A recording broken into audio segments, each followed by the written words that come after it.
Ikaw pa rin sana, pero hindi na pwede. Hi, kamusta ka?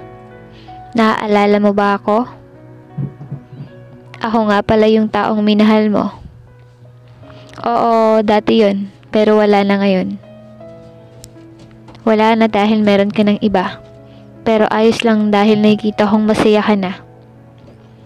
Masakit, pero kaya ko na. Kaya ko nang makita na hawak ka ng iba.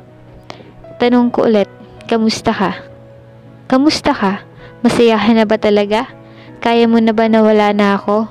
Kaya mo na nga kasi ang saya mo na. Ikaw pa rin naman sana kaso binitawan mo na yung wag na kitang guluhin.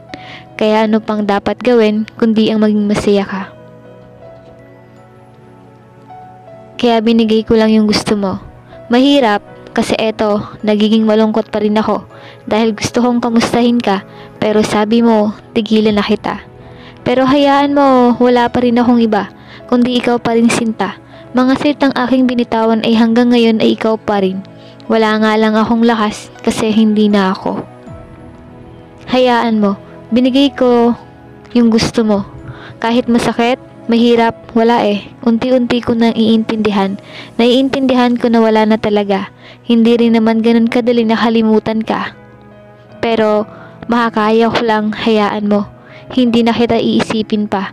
Ilang buwan at taon ba para maalis ka sa isipan ko. Masaya na ako na masaya ka.